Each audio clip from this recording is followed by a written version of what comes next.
here in Mountains we have lots of farming activity, and as we travel the lake shore, having a look ahead of us to the right, you can see a valley that opens up on the opposite shore. That valley is called the Lochie Valley. It is farmed by Halfway Bay Station. Now they farm deer, cattle and sheep over there. Now the most common breed of sheep that they farm is called the Merino. The Merino sheep, they're not native to New Zealand. They're from Spain originally. They're brought to Australia, domesticated over there, and then brought to New Zealand. And nowadays Merino sheep, they're farmed around here mostly for their wool. Now these are really expensive stuff. It is water and odor resistant. It's great for regulating your body temperature. So if you're exploring the outdoors, it's really good to wear Merino clothing. The most common brand of Merino you see in shops here is called Icebreaker. Now the Merinos, they're very tough sheep. They handle low temperatures and high temperatures really well. They're ideal for our climate here. It's pretty cold in the winter, pretty warm during the summertime. And during spring, summer and autumn, they graze up on the grassy hillsides, but around winter they'll bring them to lower altitudes to escape the snow and the cold that we experience here. So Halfway Bay Station, directly across from us on the right, is pretty special. It doesn't have road access. You can't drive a vehicle of any type between the main road network and Halfway Bay, but they still have to supply their farm. To do this, they use a barge, a flat-bottom boat, and the eagle-eyed among you can spot it moored up on the opposite shore. Now they sail the barge across the lake to the road here to collect supplies that they need for their farm.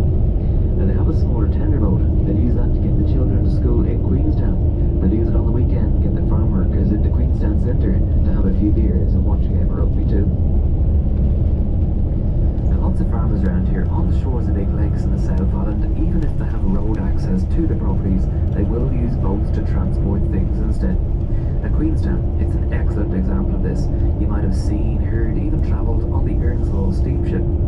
She sails a few times a day across Lake Wakatipu to Wakatipu A station. And it's a really leisurely trip on the old steamship. The distance across the lake is 9 miles, 14 kilometres. The voyage takes about 45 minutes. But there is a road that leads to Wakatipu A station from Queenstown. The road trip, it's over 200 kilometres and 130 miles. The journey takes over 4 hours. A lot of that journey, it's on a really rough gravel road.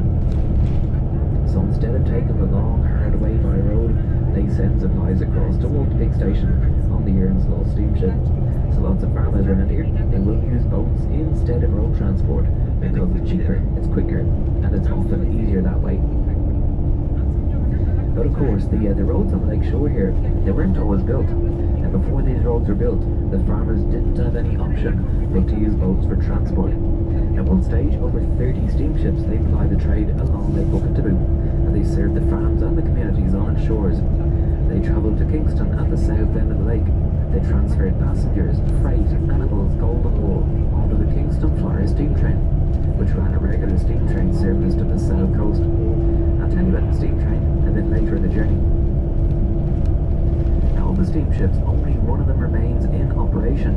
She's 109 years old this year, the Earnslow steamship. And she's the only coal-fired passenger-carrying steamship of her type still in operation here in the Southern Hemisphere, sailing a few times a day across Lake Wakatipu to Wakatipu A station. Now, the old Earnslow steamship, she was launched in 1912. That's the very same year that Titanic was launched, but of course, she's doing a bit better.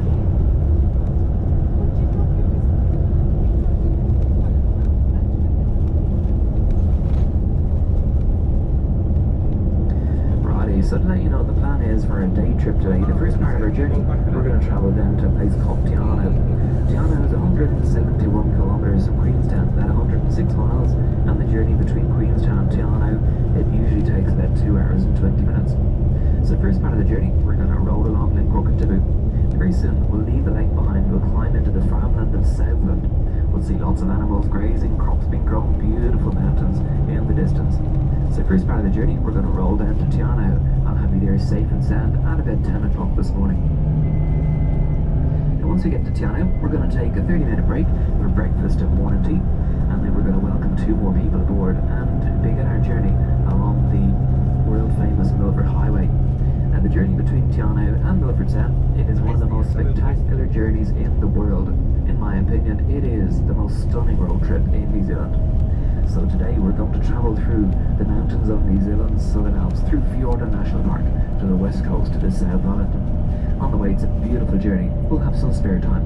We'll stop the coach a few times, jumping off, get some fresh mountain air, hopefully some fresh mountain water. We'll get awesome photos and videos of mountains, glaciers, lakes, rivers, native wildlife, waterfalls, avalanche debris, rock slides, forest, bush, trees.